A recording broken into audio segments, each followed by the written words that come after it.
गठबंधन को 300 से ज्यादा सीटें मिल रही हैं। इंडिया गठबंधन की सरकार आ रही है। 4 जून को मोदी सरकार जा रही है। अब मुझे लग रहा है कि एक बार तो पहले मैं इसी पर रिएक्शन ले लूं। हर्षवर्धन जी, ये आत्मविश्वास है, अति आत्मविश्वास है, क्या कारण है? नहीं, ये आत्मविश्वास है, न अति आत्मविश्वास है।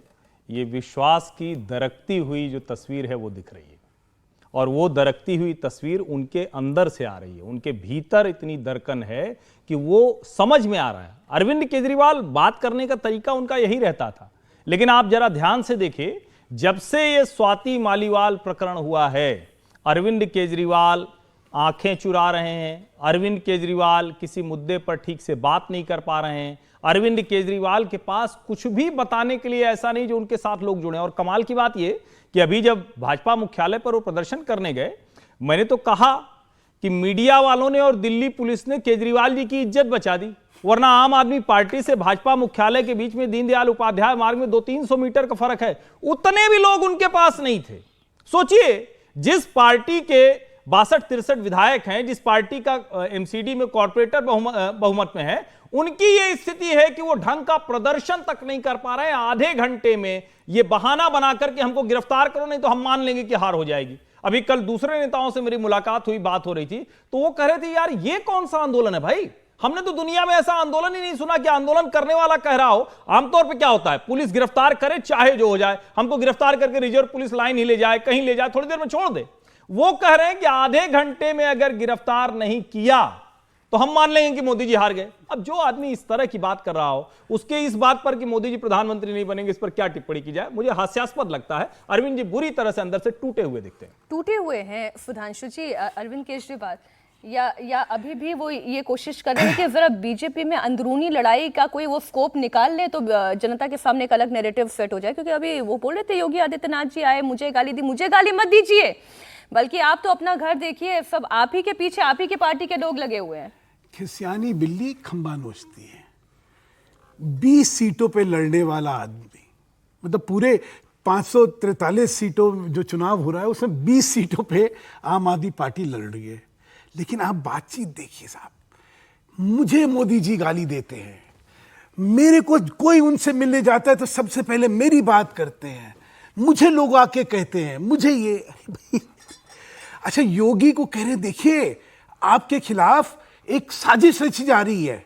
तो ये परमानेंट कॉन्स्पिरेसी थ्योरिस्ट जिसको हमारे यहाँ कहते हैं राजनीति। अच्छा, लेकिन ये कहानी कौन सुनाता है? कौन ऐसा है जो मोदी जी के भी पास जाता है फिर अरविंद केजरीवाल के भी पास आता है? और इसमें आगे किसकी इतनी हिम्मत है कि जो मोदी जी से इतना बात करने के बाद फिर वो इनको बताने चला जाता है। एक तरफ तो कहते हैं सर्विलांस सरकार चल रही और मोदी जी उसको पकड़ ही नहीं पा रहे हैं, जो रोज आके इनको बता देता है। ये भी कमाल की बात। होता क्या है, दिल्ली के क्योंकि मुख्यमंत्री हैं तो राष्ट्रीय जो मीडिया है वो इनको उपलब्ध है, तो इसलिए उनको, क्योंकि वो टीवी पे बोल देते हैं, यहाँ पे ऐड इतने देते हैं तो उनकी बात छप जाती है, इसलिए उनको जो है इन सब अनर्गल बातों करने का मौका मिल जाता है। मुख्यमंत्री और मुख्यमंत्री कुछ कह रहा है, वो सुनाना हमारी जिम्मेदारी है। क्या होता है कि इतने मुख्यमंत्री हैं इस देश में, मतलब किसी की बातें कोई नहीं इतनी सुनाता है, क्योंकि मैं गलत नहीं कह रहा, क्योंकि दिल्ली राजधानी के मुख्यमंत्री इसलिए होते हैं। अब आप इनका हाल देखिए, चेहरे का खौफ, चेहरे की निराशा, मालीवाल वाले प्रकरण में चुप्पी, ऐसी चुप्पी साध रखी है कि आप पूछे नहीं तो ये तो उनमें से थे कि ये तो खुल के, अरे भाई हम आम आदमी हैं, हमारे खिलाफ जो षड्यंत्र है हम उसको। अभी इन्होंने क्या कहा? हाँ। इन्होंने कहा कि अगर मैंने जवान खोल दी तो मुंह छुपाने लायक नहीं बचेंगी। इसके मतलब ये है कि ये किस लोगों के साथ उठते बैठते हैं। स्वाति मालीवाल का भी जो स्टेटमेंट है, उसके जो कुछ आखिरी लाइनें हैं वो वाकई में बड़ी हैरान करने वाली भी हैं। और वो ऐसी कौन सी बातें कह रही हैं कि जिसके बाद वो कह रही कि परिवार को मुंह दिखाने लायक भी नहीं रहेंगे। मैं यही कह रहा हूं, आप सोचिए दोनों क्या कह रहे हैं कि ऐसे कुकर्म हुए हैं, ऐसी चीजें हुई हैं। ये चाल चरित्र और चेहरा आम आदमी पार्टी का दिखा रहा है कि कैसे कैसे इन्होंने कांड कर रखे। अभी तो इनके भ्रष्टाचार निकला है, इनकी नैतिकता देखिए, इन पे यौन आक्रमण हो, और उसके बाद एक तरफ संजय सिंह जो है पहले कहते हैं कि हाँ उनके साथ ये हुआ, उसके बाद पूरी पार्टी जो है ये उसको डिफेंड कर रही है जो करा गया, और कहती है कि नहीं इनके साथ सही हुआ है क्योंकि कुछ हुआ ही नहीं है। इस तरह का जहां आचरण पार्टी का हो, उस पार्टी का क्या बचा है? आपस में एक दूसरे के लिए कह रहे हैं, मेरे पास तेरे राज है, तेरे पास मेरे राज है, मतलब कमाल है। नहीं। इसके मतलब तुम करते क्या थे वही दोनों? इसके मतलब तुम लोग ऐसी चीजों में लिप्त हो जो नहीं, अशोभनीय, ये खतरनाक है। ये मतलब ये स्टेटमेंट दोनों ही तरफ से जो आ रहे हैं क्योंकि ये आनंद जी, इनकी खतरनाक है। ये इनका सही चरित्र दिखाता है। आम आदमी पार्टी के का जो बेसिक कैरेक्टर है, आम आदमी पार्टी का स्तर जो है निम्न स्तर है। नहीं, वैसे भी अब पुराने अनंत जी, पुराने नेताओं में से तो अब कोई बचा ही नहीं, कोई दिखता ही नहीं है। गिने चुने नेता हैं, वही आतिशी, वही सौरभ भारद्वाज, वही गोपाल राय, वही संजय सिंह, वही अरविंद केजरीवाल। उसके बाद फिर नाम किनका ले और कहाँ तक? राघव चड्ढा भी तो है। हाँ जी, राघव चड्ढा आ गए हैं। आ गए। आप मैं सिर्फ इतना कह रहा हूं कि ये चुनाव का समय चल रहा है और हम लोगों को अरविंद जी की इस रिकॉर्डेड था शायद ये, मुझे जैसा लगा कि रिकॉर्डेड प्ले किया गया, इस रिकॉर्डेड प्रेस कॉन्फ्रेंस या वक्तव्य, प्रेस कॉन्फ्रेंस करना उचित नहीं होगा नहीं, इनको। आज मैंने सर जी को लिखा था, ये रोज कहते हैं सर जी प्रेस को? कॉन्फ्रेंस करेंगे, सर जी को तो मैंने आज लिखा कि आप सही सही बताइए, झूठ मत बोलिए, वीडियो बाइट देंगे या प्रेस कॉन्फ्रेंस करेंगे? तो ये साफ साफ बताना चाहिए। तो ये जो अभी उनका वक्तव्य हमारे सामने आया, इसकी टाइमिंग देखिए। नरेंद्र मोदी की रैली शुरू होनी है और उसके शुरू होने के ठीक 3 मिनट पहले उन्होंने अपना ये वीडियो बाइट जारी कर दिया। तो ये चुनाव का समय है, सब चुनावी दांव पेच चल रहे हैं, इसको बहुत गंभीरता से लेने की आवश्यकता नहीं है। ये चुनावी दांव पेच है, अरविंद केजरीवाल अपना चुनावी दांव पेच चल रहे हैं और वो देख रहे। तो अब देखिए, आप और हम लगातार अरविंद जी के इस बयान पे डिस्कस कर रहे हैं और अगर नहीं होता तो नरेंद्र मोदी का भाषण चला रहे होते। तो ये जो छापामार युद्ध, ये जो छापामार युद्ध आप कह सकते हैं, मैं तो ये कह रहा हूं कि ये जो इनकी रणनीति है, ये जो सोच समझकर ऐसा प्ले करते हैं, उस पर नहीं, लेकिन उस पर आनंद जी, बात आपने करनी कह चाहिए। दिया है कि अरविंद केजरीवाल जी की बातों पर हम चर्चा कर रहे हैं। हमारे पास हमने पूरी तैयारी करके रखी है, हमने उत्तर प्रदेश की तमाम सीटों की तैयारी करके रखी है। हमने लेकिन देखिए डिरेल कर दी आपकी उस तैयारी को अरविंद केजरीवाल जी की रणनीति में फंसना पड़ा। भटका दिया उन्होंने। मैं भटकाने की बात नहीं करूंगा, मैं तो कह रहा हूं उन्होंने फंसा लिया आपको। और अब आप उत्तर प्रदेश की अपनी चर्चा को छोड़कर अरविंद केजरीवाल की और उस गॉसिप की चर्चा कर रही हैं, जो गॉसिप भी नहीं होता कि अमित शाह और नरेंद्र मोदी मिलकर योगी आदित्यनाथ को हटाने का प्रपंच रच रहे हैं। ये गॉसिप के भी श्रेणी में नहीं है। ये गॉसिप ऐसा यही हुआ ना, यही हुआ कि ये गॉसिप जैसे ही चला, अगले दिन स्वाति मालीवाल कांड हो गया। बिल्कुल ठीक बात। मुझे ये लगता है कि गॉसिप, और देखिए चुनाव के समय बड़ी लोग बात करते हैं हर्षवर्धन जी की मर्यादा होनी चाहिए। मुझे लगता है चुनाव के समय कोई मर्यादा नहीं होती और मर्यादा होनी भी नहीं चाहिए। हम एक बार फिर से, जो जीतेगा 4 जून को किसी को याद रहेगा नरेंद्र मोदी जी ने क्या भाषण दिया था, क्या हिंदू मुसलमान किया था। 6 जून को अगर वो शपथ लेंगे तो बस चर्चा यही होगी कि 6 जून को 350 वर्ष हो रहे हैं शिवाजी के नहीं 6 जून को शिवाजी के राज्यारोहण के, वही कह रहा हूं, आप समय बता रहे हैं, राज्यारोहण के 350 साल हो रहे हैं। अगर उस दिन नरेंद्र मोदी जी शपथ लेते हैं 6 जून को, तो चर्चा तो यही होगी ना कि हिंदू पातशाही की स्थापना 350 अभी वर्ष थोड़ी देर पहले हुई थी। आनंद जी आप कह रहे थे मैं कोई ज्योतिष नहीं हूँ, मैं कोई नहीं, प्रेडिक्शन मैं नहीं करने इसीलिए जा मैं रहा हूँ। अगर कह उसके रहा बाद हूं, फिर अगर आपने कह रहा टाइम भी बता दिया कौन होने वाला है। ये राजनीति की जो गणित हो सकती है, मैं ये उसका मैं विश्लेषण तो अगर लगा के कह रहा हूं कि अगर, क्योंकि आपका विश्लेषण बिल्कुल राजनीतिक विश्लेषण है। अभी एक अगर के साथ है, ठीक है। मीनाक्षी, अभी क्या हो रहा था, अभी चर्चा अरविंद जी ने क्या कहा, देखिए उन्होंने कहा कि 300 सीटें आ रही हैं। इसके कुछ दिन पहले तक उन्होंने कहा कि भारतीय जनता पार्टी को 220 सीटें आ रही हैं। अलग अलग आंकड़े दे रहे हैं। INDIA गठबंधन के जो नेता हैं वो सब अलग अलग आंकड़े दे रहे हैं। सबकी अपनी अपनी एजेंसी होगी, मैं ये मान के चलता हूं। सभी प्रामाणिक राष्ट्रीय दलों के नेता हैं जो बोलते हैं। लेकिन ये इस बात में बड़ा सुधांशु जी कह रहे थे, मैं ये हर्षवर्धन मानता हूं कि सब प्रामाणिक दल के नेता हैं। ये मैं सहमत नहीं हूं। देखिए, इस पे मतलब मुझे तो पूरा भरोसा है। ये लोग उठते हैं, जिस दिन जो नंबर उन्हें ठीक लग जाता है वो बोल देते हैं। कोई एजेंसी बताती तो कोई तो उसका आधार भी बताएगी ना। इन लोगों को जरा सा भी जमीन की अगर समझ होती, अब कोई भी व्यक्ति कोई हास्यास्पद ही तो लगेगा ना, कोई हंसने के अलावा क्या कहेगा, 80 में 79 हम जीतेंगे, एक क्यूटो जीत जाएंगे बीजेपी। तो हास्यास्पद इनकी कोई अच्छा ठीक है। तो हर्षवर्धन जी ये बताए ना, 20 सीट है तो आम आदमी पार्टी भी लड़ रही है। अभी सुधांशु जी कह रहे हैं 20 सीटें 20 लड़ तो रहे हैं, लेकिन 20 में अपने सहयोगी दलों से भी कुछ सीटों पे लड़ रहे हैं। वो पंजाब की बात कर रहे हैं। पंजाब में कुछ सीटों पे कांग्रेस से उनकी लड़ाई है। और अगर आप देखें जिस दिल्ली की बात, तो 7 सीटों पर आज ही मैं पढ़ रहा था सुबह सुबह कि राहुल गांधी और केजरीवाल एक साथ मंच साझा नहीं करेंगे रैलियों में। ये जो गठबंधन का सौंदर्य है, हाँ, ये जो गठबंधन का सौंदर्य है, कभी साथ ये नहीं है, सौंदर्य ठीक है। बहुत मतलब जनता को बहुत आकर्षित करेगा कि हम गठबंधन में हैं, लेकिन हम साथ अलग हैं। अलग नहीं, तो इसका देखिए, चरम अभी नहीं देखने नहीं, ये को मिला सुधांशु जी कुछ बोल रहे हैं, राय क्या हम साथ राय हैं? हम दिल्ली में साथ हैं लेकिन पंजाब में साथ नहीं है, इसलिए जब दिल्ली आती है तो हम साथ होते हुए भी साथ नहीं है, और जब पंजाब होता है तो हम ना साथ होते हुए भी साथ हो जाते हैं। अरे पता नहीं कौन साथ है कौन साथ नहीं है, ऐसा मतलब ये सारे गठबंधन का ऐसा मजाक उड़ा हुआ है।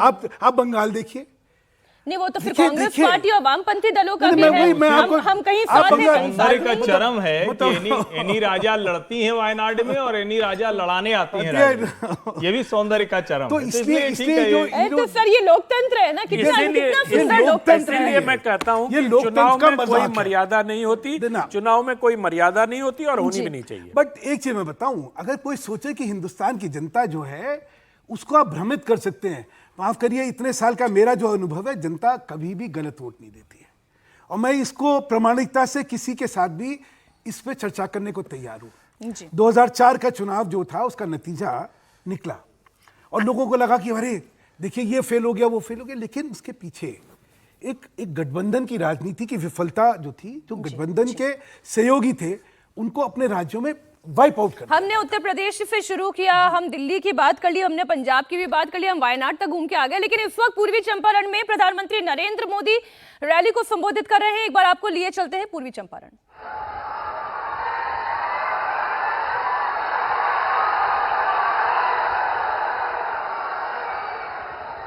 ये मोदी है जिसने हर घर में गैस पहुंचाने का बीड़ा उठाया। ये मोदी है जो हर घर तक नल से जल पहुंचाने के लिए दिन रात मेहनत कर रहा है। कांग्रेस और आरजेडी जैसे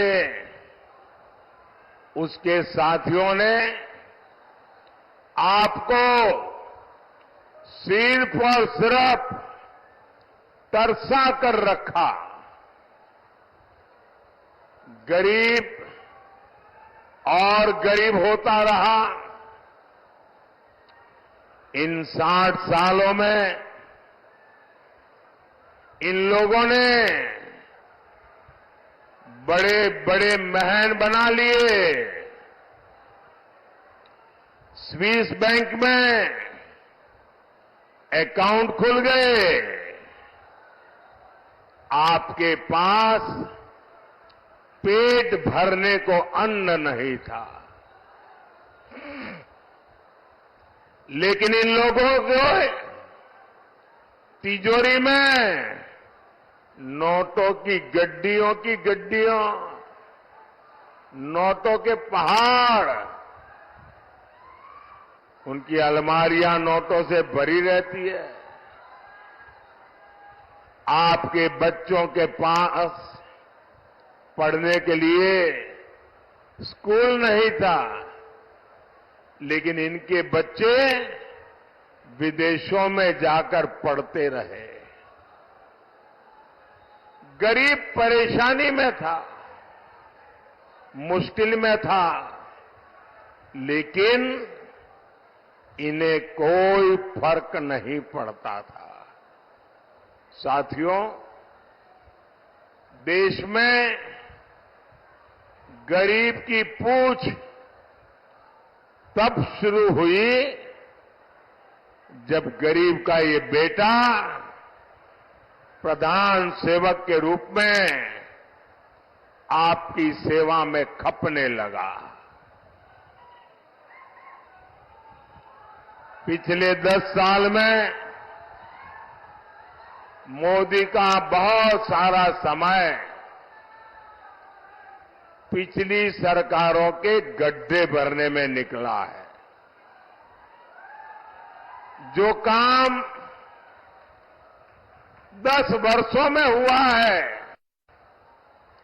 अब उससे ज्यादा काम अगले 5 साल में होगा।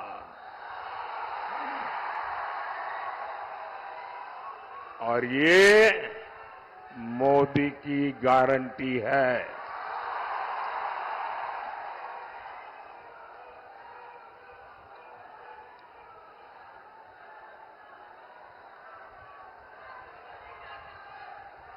और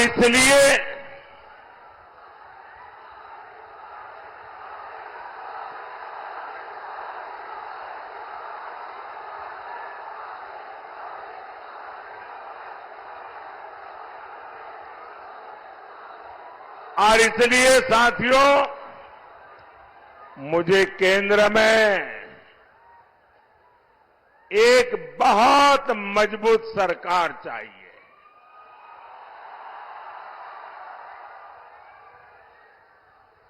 और मजबूत सरकार मोदी को, मोदी के परिवार को मजबूत बनाने के लिए नहीं, मजबूत सरकार आपके बच्चों के भविष्य के लिए।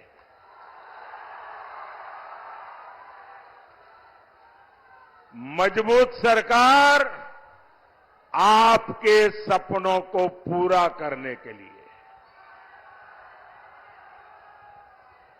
और इसलिए मैं आज पूज्य बापू की जन्मभूमि गुजरात से,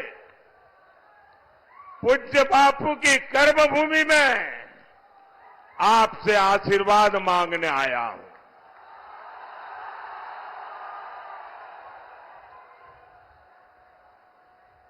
साथियों, मैं हिंदुस्तान के कोने कोने में जा रहा हूं। जनता जनार्दन के दर्शन करने के लिए जा रहा हूं।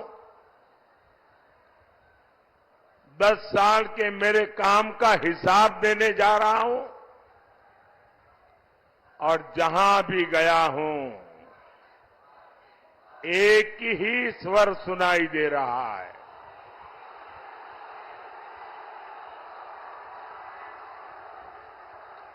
एक ही मंत्र सुनाई दे रहा है।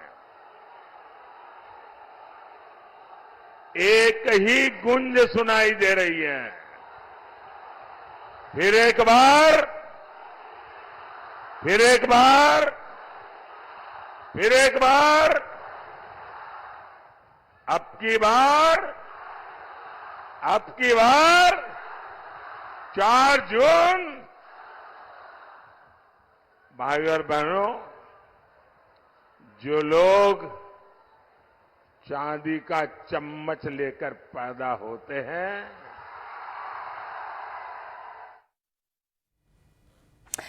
तो आप प्रधानमंत्री नरेंद्र मोदी को सुन रहे थे। चाहे वो परिवारवाद की बात हो, चाहे वो उन्होंने कहा कि मैंने पिछली सरकारों के गड्ढे भरने में अपना समय दिया है, विकास की यात्रा तो अभी और लंबी है। हम लगातार उत्तर प्रदेश की कई सीटों की बात कर रहे हैं, उसमें हमने यादव फैमिली की भी सीटों की बात की, लेकिन आप पश्चिमी उत्तर प्रदेश की एक और हाई प्रोफाइल सीट की बात कर लेते हैं, जहां से रामायण सीरियल के राम चुनावी मैदान में है। अरुण गोविल की मैं बात कर रही हूं, वो चुनावी मैदान में है। नरेंद्र मोदी ने उत्तर प्रदेश में जब अपने चुनाव प्रचार की शुरुआत की थी, तब उन्होंने मेरठ से प्रचार की शुरुआत की थी। रामायण और महाभारत काल से लेकर अलग अलग कालखंड में मशहूर रहे ये जो टीवी सीरियल्स रहे, हमारी स्मृतियों में, हमारे बड़ों की स्मृतियों में बड़े बारीक तक चस्पा है।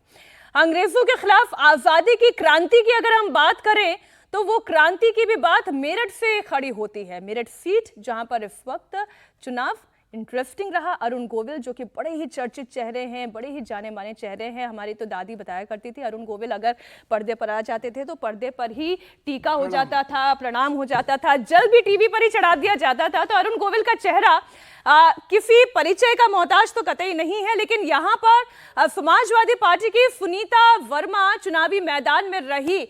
अयोध्या में राम मंदिर का बन जाना, मेरठ से अरुण गोविल का चुनावी मैदान में उतर जाना, सेंटिमेंट पब्लिक के क्या रहे? सुधांशु जी, यहां से चर्चा की हम शुरुआत करते हैं। 3 बार उम्मीदवार समाजवादी पार्टी को अपना बदलना पड़ा था। देखिए, मैं खुद मेरठ का हूं, अरे वाह। तो इसलिए उस कम से कम क्षेत्र को मैं अच्छी तरह जानता हूं।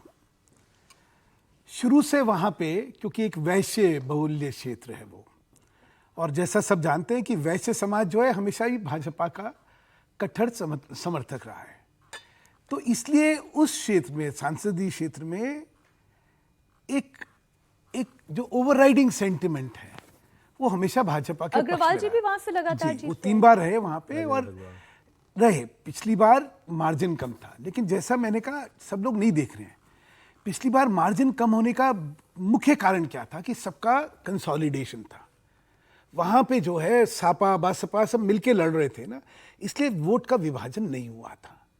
अब की बार तीनों अलग लड़ रहे हैं, जिसकी वजह से एक बड़ा वोट का विभाजन है, और इसलिए जो लोगों को लगता है कि साहब शायद कहीं करीबी का, अच्छा वहाँ पे एक ये भी सत्य, अगर आप सब जानते हो कि वहाँ पे वो सांप्रदायिक दृष्टि से बड़ा एक संवेदनशील क्षेत्र है वहाँ पे, क्योंकि व्यापार का केंद्र रहा है, तो एक गुंडाई एक बहुत बड़ा विषय था। और जैसा मैंने पहले कहा कि गुंडाई के साथ एक समाज जो है वो, उसका नाम जुड़ा हुआ था, एक खौफ जुड़ा हुआ था। वहाँ का इतिहास रहा है कि उगाई, अपहरण, गुंडाई, ये इसकी वजह से जो वहाँ के लोगों में खौफ रहता था, वो जो है वो योगी जी के आने के बाद वो खौफ ऐसा खत्म हुआ है, और उसी वजह से वो जात वगैरह के साथ उसके आगे चला गया है। और आज उस सुरक्षित माहौल के अंदर लोगों के मन में जो भाजपा के और योगी जी के लिए आस्था है वो बहुत है। उसके ऊपर जब मोदी जी का व्यक्तित्व, मोदी जी के कार्य को देखते हैं, तो वहाँ पे पूरा इस समय जो है मेरठ में, जैसे मैंने कहा कि वहाँ पे वो पूरे यूपी का, अगर आप ये वेस्टर्न यूपी का देखें तो उसका केंद्र है वो केंद्र दिल्ली के पास है। नया वहाँ पे विकास देखिए, वहाँ पे राजमार्ग जो बन गया उसकी वजह से एक्सेसिबिलिटी की, तो इसलिए यूपी में कोई कहे कि अरुण गोविल जी को कोई समस्या होने वाली है, मुझे लगता है बहुत अतिशयोक्ति है ये। अनंत जी, मेरठ जीत रहे हैं अरुण गोविल, प्रेडिक्शन कर दीजिए अब तो।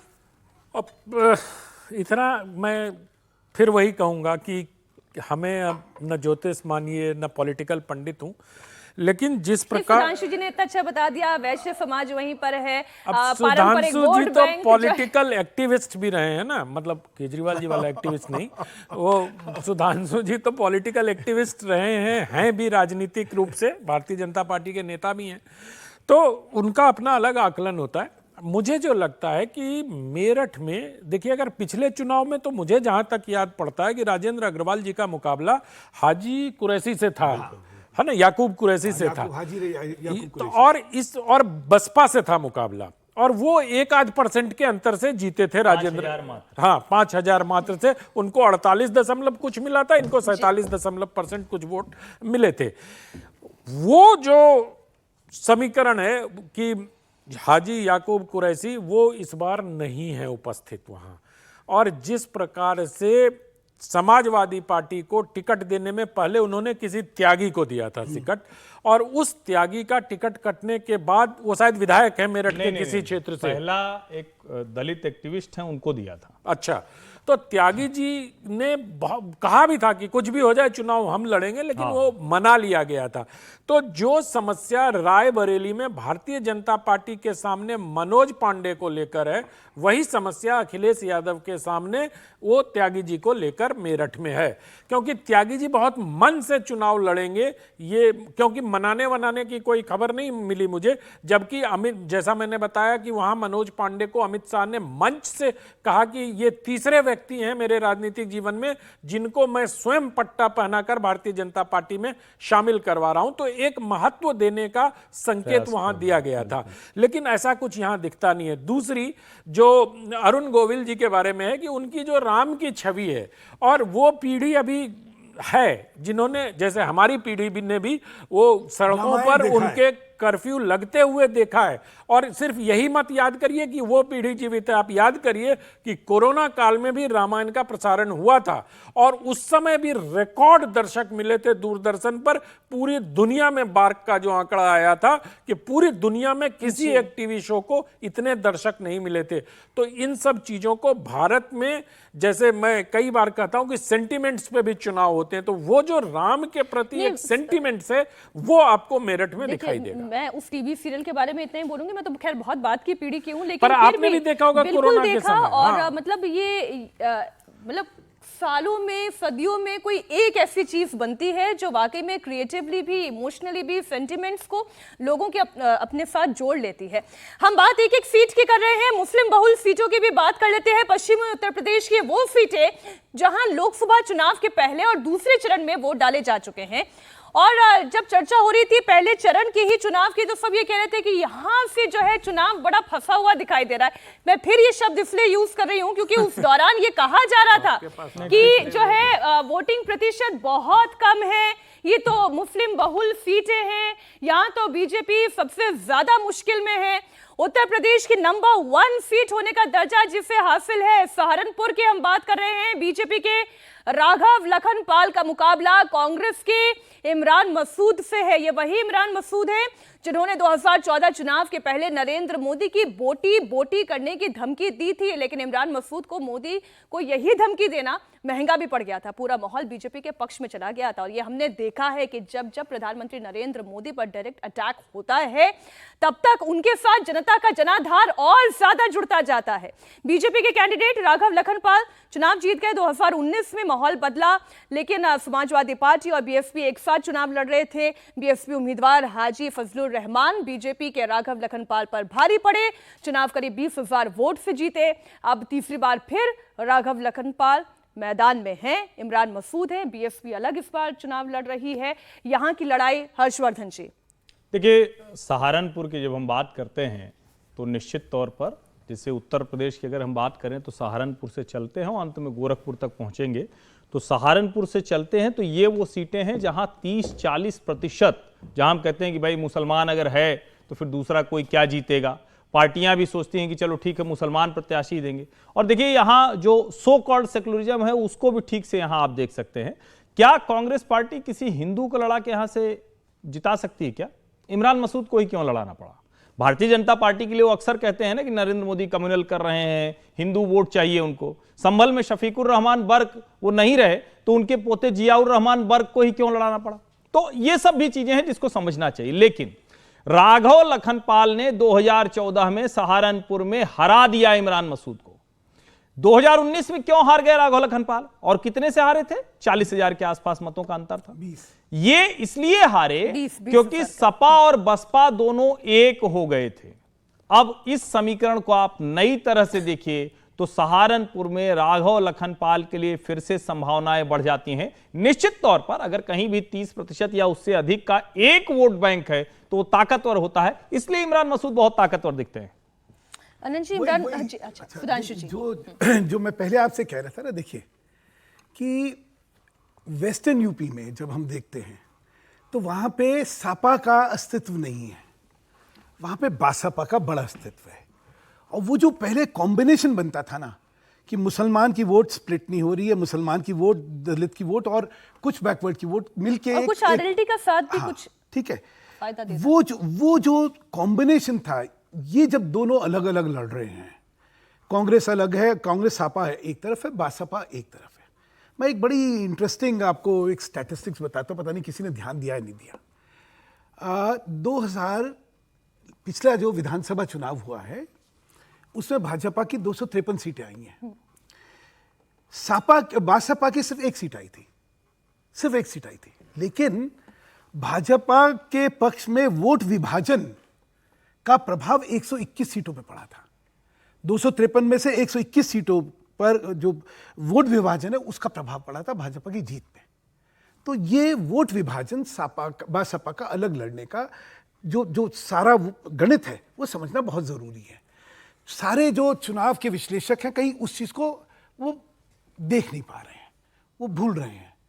ये एक बड़ा कमिटेड वोट है मायावती का। ये जब वोट सपा के साथ मिल जाता है या कांग्रेस के साथ मिल जाता है तो उसको ताकत देता है। जब वो वोट नहीं मिलता है तो मुसलमान का और बाकियों का वोट इतना सफिशिएंट नहीं है कि वो वहां से जिता सके। हाँ, सबसे बड़ा अगर आप जात या किसी वर्ग के हिसाब से देखें तो मुसलमान का वोट सबसे बड़ा वोट है, लेकिन वो अपने आप में इतना नहीं काफी कि वो 50% पे या वहां पे जिताने की स्थिति में होता है। और जैसे ही ये वोट विभाजन होता है तो वहां पे हारते हैं। इसीलिए जो अच्छा, मैं पता नहीं मैं सही याद कर पा रही हूँ या नहीं, लेकिन मायावती जी ने यही बात बोली थी कि जब हम किसी के साथ गठबंधन करते हैं तो हमारा नुकसान होता है, क्योंकि हमारा वोटर तो बड़ा लॉयल वोटर है। वो हम जहां कहते हैं वो ट्रांसफर होता है, और दूसरे का ट्रांसफर नहीं होता हमारे दूसरे का पक्ष में। ट्रांसफर नहीं होता। ऐसा नहीं है। मायावती जी का 10 सांसदों का लाभ हुआ था 2019 के लोकसभा चुनाव में। जो सीटें बढ़ी थी, यानी भारतीय जनता पार्टी जो 71 + 2 अनुप्रिया 73 थी, वो 62 + 2 64 हो गई। तो जो सीटें उसकी घटी 9 सीटें, वो सब की सब बसपा की जीती। तो इसलिए ये कहना कि उससे मायावती को नुकसान होता है, ये ठीक नहीं। ठीक। लोकसभा चुनाव के पहले चरण में जिस सीट पर सबसे ज्यादा चर्चा थी, उसमें से कैराना की भी सीट शामिल रही। यहीं पर 2013 के दंगों के बाद हिंदुओं के पलायन का आरोप लगा, और उसके बाद से यहां की सियासत और सामाजिक समीकरण बदल चुका है। बीजेपी के मौजूदा सांसद प्रदीप चौधरी फिर से मैदान में हैं। उन्होंने चुनौती दे रहे हैं लंदन से पढ़ाई करके लौटी समाजवादी पार्टी की इकरा हसन। इकरा हसन की खूब चर्चा हुई, पढ़ी लिखी कैंडिडेट हैं। इकरा हसन के परिवार का अपना एक सियासी दबदबा है। इकरा हसन के दादा अख्तर हनफ, पिता मुनव्वर हसन, मां तबस्सुम भी सांसद रह चुके हैं। इकरा हसन के भाई नाहिद हसन, जो पिछले चुनावों में भी लगातार चर्चा के केंद्र में रहे थे, 3 बार से विधायक हैं। इसके बावजूद बीजेपी कैराना में पिछले 2 बार से चुनाव जीत रही है। इसे हिंदुत्व की एक प्रयोगशाला के तौर पर भी बार बार चर्चा में लाया गया। अब ये कितनी प्रयोगशाला कामयाब होती है, या इकरा हसन यहाँ पर अपनी पॉलिटिकल फैमिली लेगेसी को आगे बढ़ा पाती हैं, इस पर हम थोड़ी सी चर्चा कर लेते हैं। क्या यहाँ से समीकरण दिखाई दे रहा है? प्रदीप चौधरी वर्सेस इकरा हसन। अनंत जी, कौन जीत सकता है या कौन जीतने की संभावना रखता है? इकरा हसन बहुत अच्छा बोलती भी हैं और बहुत अच्छे से चुनाव प्रचार भी करती हुई दिखाई दी हैं। बोलने से अगर चुनाव जीता जा सकता तो मुझे लगता है सिद्धू कभी चुनाव नहीं हारते। अब कहा नवजोत सिंह सिद्धू तक पहुंचा? नहीं, आपने कहा कि बोलती बहुत अच्छा है। हाँ, मतलब क्या गुरु हो जाओ शुरू। हाँ, तो मतलब बोलने से सिर्फ लफ्फाजी से, लफ्फाजी सपोर्टेड बाय वर्क। अगर आप बोल रहे हैं और आपका काम भी दिख रहा है, तब विश्वसनीयता और प्रामाणिकता आपके साथ आती है। लेकिन इकरा हसन का अभी पॉलिटिकल कौशल जांचा जाना या परखा जाना शेष है। प्रदीप चौधरी को लोगों ने देखा है, और जैसा आपने कहा कि कैराना जो लोकसभा क्षेत्र है ना, वो अपने आसपास के लोकसभा क्षेत्रों से भी बहुत प्रभावित होता है। चाहे आप मुजफ्फरनगर को देख लीजिए, चाहे सहारनपुर को देख लीजिए, चाहे इधर को देख लीजिए। तो मुझे लगता है कि कैराना सचमुच, ये कैराना में चुनाव हिंदू मुसलमान पे होता है ऐसा कहने में मुझे कोई गुरेज नहीं है। कैराना में जाति समीकरण बाद में आते हैं, लेकिन जो सुरक्षा और उसको लेकर होता है ना, कि हमें किस प्रकार वहां हम रात को 12 बजे जा सकते हैं, हमें कोई खींचेगा तो नहीं, हमें कोई गाड़ी से उठा तो नहीं लेगा, ये जो सुरक्षा की भावना, इस पे चुनाव होता है। तो मुझे लगता है कि 2014 में हुकुम सिंह जी का निधन हो गया था शायद, जब वो सांसद चुने गए थे।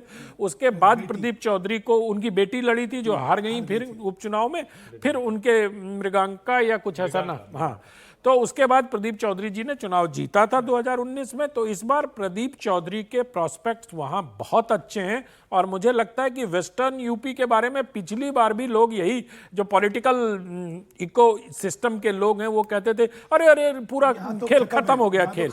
मुझे लगता है कि, और अब बीजेपी को सबसे ज्यादा भरोसा वेस्टर्न यूपी पर ही है। वो सबसे पहले चुनाव यहीं से शुरू करते हैं, यहां से शुरू करके वाराणसी तक जाते हैं।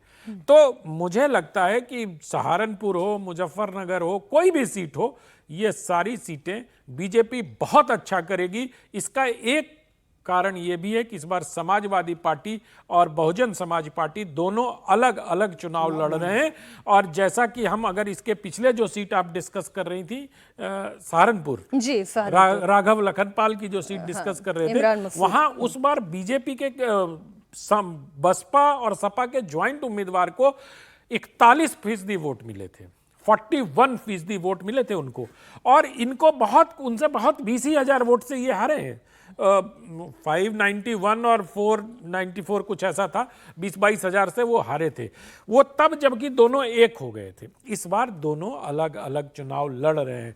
मैं इसलिए बार बार, मैंने शुरू में भी कहा था कि बहन मायावती जी ने जिस प्रकार से अपने उम्मीदवारों का इस बार चयन किया है, वो बहुत, वो इंडिया अलायंस को नुकसान पहुंचाने वाला है। इंडिया अलायंस को नुकसान पहुंचाए या न पहुंचाए, उन्होंने चुनाव को बहुत दिलचस्प बना दिया है। और वो त्रिकोणीय चुनाव में जब भी होगा तो मुझे लगता लगता है भारतीय जनता पार्टी को फायदा होगा। हर्षवर्धन जी ने विस्तार से उसकी चर्चा भी की। एक मैं रामपुर सीट की और बात कर लेती हूँ। रामपुर पश्चिमी उत्तर प्रदेश की एक और मुस्लिम बहुल सीट, जहां पर मुस्लिम आबादी करीब 50% है, यानी कि मुस्लिम वोट जिसे एक मुश्त मिल जाए उसकी जीत पक्की है। हालांकि हमारे जो तीनों मेहमान हैं बहुत ज्यादा कास्ट इक्वेशन, रिलीजन इक्वेशन पर बात करना पसंद नहीं कर रहे हैं, लेकिन यहाँ का इक्वेशन ऐसा है, करेंगे, खुल के बोलेंगे। हम लोग तो खुल के बोल रहे हैं। रामपुरी छुरी जो है, रामपुरी छुरी किस पर चलने वाली है? चलिए मैं बाकी बातें बाद में, रामपुरी छुरी किस पर चलने वाली है? छुरी वगैरह जब कहा जाता है ना, हम लोग तो हिंसा के समर्थक नहीं। नहीं मैं, हाँ बिल्कुल, उसके तो बिल्कुल नहीं है। लेकिन छुरी वगैरह जब बात होती है तो विश्वासघात के संदर्भ में होती है। छुरी की जब चर्चा ही होती है तो वो विश्वासघात के संदर्भ में होती है, यानी कोई अपना व्यक्ति अचानक आपको छुरी मार दे, गले मिल रहा हो छुरी मार दिया, ये एक कहा जाता है। रामपुर में अखिलेश यादव के लिए वो आशंका बहुत बड़ी है। रामपुर में मौलाना दौड़ते दौड़ते नामांकन किए। रामपुर में जो जिसको हम बार बार कहते हैं किसका रामपुर, तो वैसे तो नवाब साहब का रामपुर, लेकिन नवाब साहब तो कांग्रेस वाले अब उस तरह के रह नहीं गए, उनका परिवार नहीं रह गया। अब नवाब साहब का परिवार कर रहा है आजम खान साहब का विरोध, आजम खान का विरोध कर रहा है रामपुर का, लेकिन रामपुर का जो आजम खान वाला परिवार है वो भी कह रहा है कि अब हम आजम खान का विरोध करेंगे, यानी किसका? आजम खान की समाजवादी पार्टी का। तो बड़ा कॉम्प्लेक्स सा समीकरण है वहां। घनश्याम लोधी जो भाजपा के सांसद हैं वो आजम खान के ही पुराने विश्वसनीय व्यक्ति रहे हैं, विश्वस्त व्यक्ति रहे हैं। समाजवादी पार्टी की अपनी यूनिट वहां दो फाड़ है। ऐसे में भारतीय जनता पार्टी के लिए फिर से संभावनाएं बेहतर दिख रही। सुधांशु जी, रामपुर जो है बड़ी मजेदार कॉन्स्टिट्यूएंसी, जैसा कि अभी बताया ना कि एक छत्र राज था, पहले जो था आजम खान का था, और उसी वजह से वो जीतते रहते थे। इस बार जो है वहां पे घर की जो लड़ाई है उनकी, उसने ना केवल वोट को विभाजित करा है, दूसरा कि भाजपा की तरफ से एक बड़ा मजबूत चुनाव लड़ा जा रहा है वहां पे। तो इसलिए वहां पे जो संभावनाएं हैं वो मैं नगण्य मानता हूं भाजपा को ना सफलता मिलने की। क्यों? क्योंकि वहां पे सापा के अलग अलग धड़े ही आपस में एक दूसरे को हराने में लगे हुए हैं।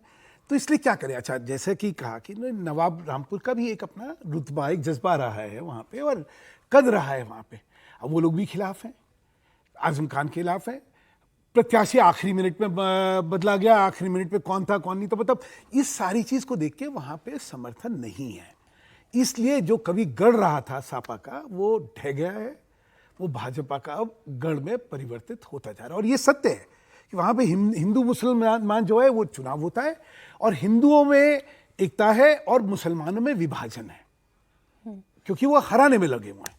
इसलिए चुनाव जो है आजम खान को लेकर ये नाराजगी और विद इन द पार्टी भी कोई बहुत अच्छी रिपोर्ट नहीं है। करना चाहता हूँ जो आप कह रही हैं उसी को आगे बढ़ाना। मैं रामपुर गया था कुछ दिनों पहले, तो मैं कहीं और जा रहा था, वहां रुका था, कुछ लोगों से बातचीत हुई, तो वहां एक अजीब सी बात मुझे देखने को मिली कि जो आजम खान के सपोर्टर हैं वो समाजवादी पार्टी से नाराज हैं।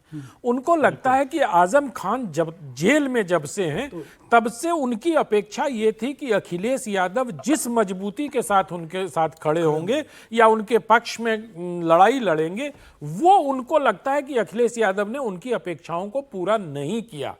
तो ये चुनाव में भी एक फैक्टर था। वहां आजम खान के जो सपोर्टर हैं वो अखिलेश यादव के कैंडिडेट के प्रति उदासीन है। उनको लगता है कि यार इनको वोट देके क्या फायदा, बल्कि उदासीन ही नहीं है, आक्रामक तरीके से। तो मुरादाबाद में भी होता रहा कि आजम खान चाह रहे हैं कि फलाना को जो है चुनाव लड़वाते हैं, अखिलेश यादव चाह रहे हैं वो फलाना को चुनाव लड़वाते हैं, और आखिर तक ये कंफ्यूजन चलता रहा। एक और बिल्कुल था, उनका ये सबकी अपेक्षा थी कि ये आंदोलन खड़ा करेंगे, क्योंकि सापा का जो सारा गणित है वो मुसलमान और यादव वोट का है, एमवाई है ना कॉम्बिनेशन का, और मुसलमान के नाम पर उनका सबसे बड़ा नेतृत्व जो था आजम खान का था। आजम खान को जब पकड़ा गया तो उसके बाद उनको लगता था कि ये जो है एक बड़ा आंदोलन करेंगे, एक बड़े समर्थन जुटाएंगे आजम खान को और उनके लिए लड़ाई लड़ेंगे, जो हुआ नहीं। अच्छा, लड़ाई लड़ने के लिए सामर्थ्य चाहिए होता है, आपको एक कमिटमेंट चाहिए होता है, आपको एक राजनीति का एक, जैसे मुलायम सिंह थे तो साइकिल जो थी वो मुलायम सिंह की थी, इनकी जो है मर्सिडीज गाड़ी है ना। मुलायम सिंह खाटी नेता थे जमीन पे, तो वो आंदोलन कर सकते हैं। मर्सिडीज गाड़ी में बैठ के आंदोलन कभी हुआ है क्या? तो ये जो फर्क सर है 2007 में पूरे साइकिल से यूपी घूमे तो वो आपके। उसके बाद उनको लग गया कि यार इसमें मेहनत बहुत लगती है, तो जोश जोश में उसमें वो चले थे। साइकिल जो BMW वाली बढ़िया थी, वैसे गियर वाली। 12 में करे, देखो साइकिल जो चलाई है वो 12 12 में चला। और वही साइकिल अब दोबारा उठाने नहीं की पा हिम्मत रही ही है। नहीं हुई, नहीं हिम्मत ही नहीं हुई ना उसके बाद। तो उसके बाद मर्सिडीज की इतनी आदत पड़ गर्मी गई। है, आप भी ऐसी बात नहीं, मैं मानता हूं। 46 डिग्री में कोई नहीं, और ये अन्याय भी है, ये अन्याय है कि 46 डिग्री में अन्याय साइकिल है। लेके और उनके लिए आजम खान के लिए एक आंदोलन खड़ा कर देने की उपेक्षा होना, ये भी बहुत अन्याय है। अरे भाई ठीक है, जिसने जो कर्म करे वैसा उसको फल मिल रहा है। ठीक है। अब ये तो आप तर्क उसमें करें। यादव जी क्या करेंगे, उसमें अखिलेश का क्या उसमें लेना देना है? आप तो अखिलेश जी के प्रति सिंपैथी दिखा रहे मैं हैं बहुत सुधांशु दिखा जी। रहा हूं कि भाई उनसे अपेक्षाएं जो है गलत करी जा रही हैं, कि वो आजम खान के लिए कोई बहुत वहां पे आंदोलन खड़ा करते। कैसे खड़ा करते? अभी उन्होंने करा, वो जाने। अब ये उनके पिताश्री के पीढ़ी के लोग हैं, जी, उनकी जी। पीढ़ी के लोग थोड़ी हैं ये। एक और सीट रामपुर से सटे हुए मुरादाबाद की, जहां पर समीकरण रामपुर जैसा ही है। रामपुर में 50% मुस्लिम वोटर्स हैं, मुरादाबाद में मुस्लिम वोटर्स की संख्या 45% है। और इसके अलावा रामपुर की ही तरह समाजवादी पार्टी की जीत यहाँ पर भी लगभग पक्की नजर आ रही थी, लेकिन टिकट बंटवारे ने इसे भी थोड़ा सा कंफ्यूज कर दिया। मुरादाबाद में मौजूदा सांसद समाजवादी पार्टी के एसटी हसन, उन्होंने पार्टी के सिंबल पर मुरादाबाद सीट से नामांकन दाखिल किया था। इसके बाद जो कुछ हुआ वो किसी ड्रामे से कम नहीं था। अखिलेश यादव ने रातों रात एसटी हसन का टिकट काट दिया, उनकी जगह चुनाव लड़ने के लिए रुचि वीरा को भेज दिया, जो टिकट मिलने तक सीन में कहीं नहीं थी। कहा यह जा रहा है कि अखिलेश यादव ने आजम खान के कहने पर रुचि वीरा को टिकट दिया। दूसरी तरफ बीजेपी ने कंवर सर्वेश सिंह को मैदान में उतारा। मुरादाबाद चुनाव के तुरंत बाद भी वो सुर्खियों में आए। वोटिंग के अगले ही दिन सर्वेश सिंह की बीमारी के कारण मौत हो गई।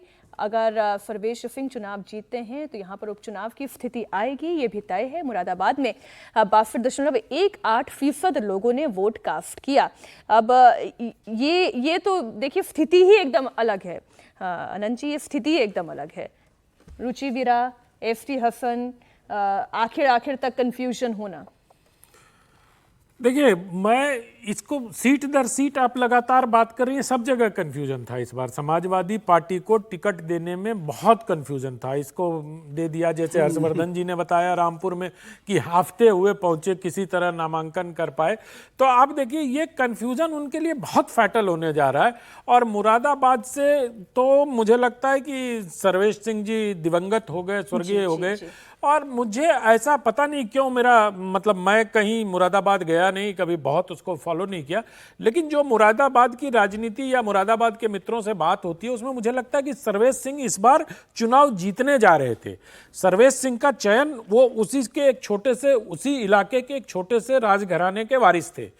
तो कुंवर सर्वेश सिंह को मुझे लगता है कि इसलिए भारतीय जनता पार्टी ने बहुत मतलब बुजुर्ग होने के बावजूद इसलिए वहां से कैंडिडेट बनाया था कि उनकी विनेबिलिटी थोड़ी थी।